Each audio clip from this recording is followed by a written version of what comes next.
Thank you very much, Ali, for that introduction, and to the organisers of today's event. I'm delighted to be the last of the series of speakers today about on the great debate. And I think I probably got set next to Adam for a few particular reasons. We thought we might have a few different points of view. Paid parental leave might be one of them. Actually, Adam, I've got to say I'm a strong supporter of it. Not keen to see that one got rid of, but I would agree. Actually, there's a number of things that you came out with today where actually I think we've got some common ground. I think that's a theme to which I think all of us want to return, because I think all of us are looking for some really good reform in this area, and we've got to build some of the consensus to get there.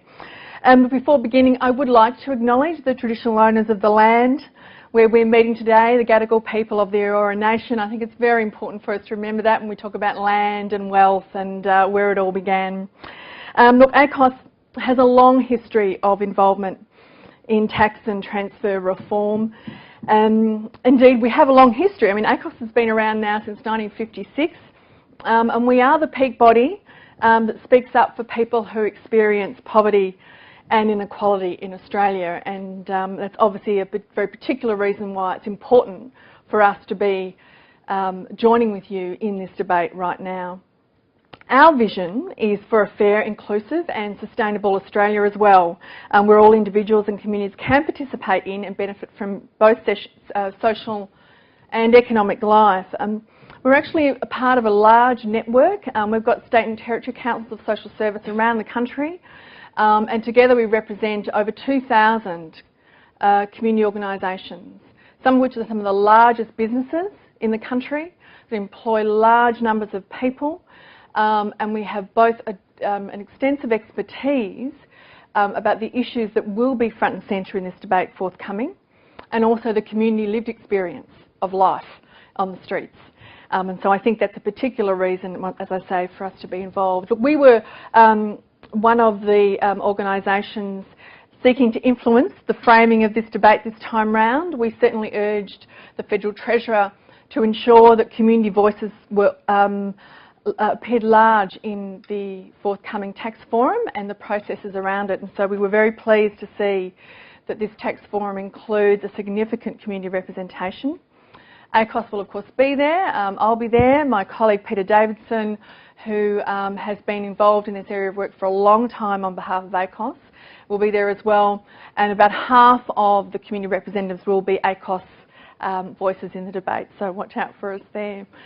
So obviously I thought it would be really useful for me to share with you both some of the principles that we will bring to the discussions, to highlight where we don't think we have problems right now, where we want to probably avoid some debate, and then to take you through what we see as being 4 of the areas where we have a need for very pressing reform, and to scope out for you some of our thinking in this regard.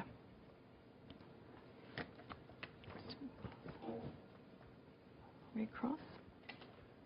Okay.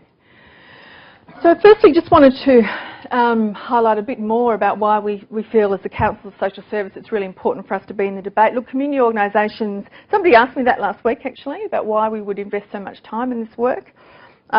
Partly, of course, because community organisations are one of those groups that often talk about the need for more social spending, not less. And then we have responsibility, if we're going to talk about that, to also be able to talk about from where that revenue will be raised. For example, we know on current trends that we face potentially a shortfall of federal public revenue compared with expenditure of around 3% of GDP in 40 years' time. So we have a spectre before us. And this is largely, as we know, due to the changing demographic profiles, the ageing population. Now we know to some extent we can meet this through finding efficiencies. We're happy to talk about efficiencies as well, Adam.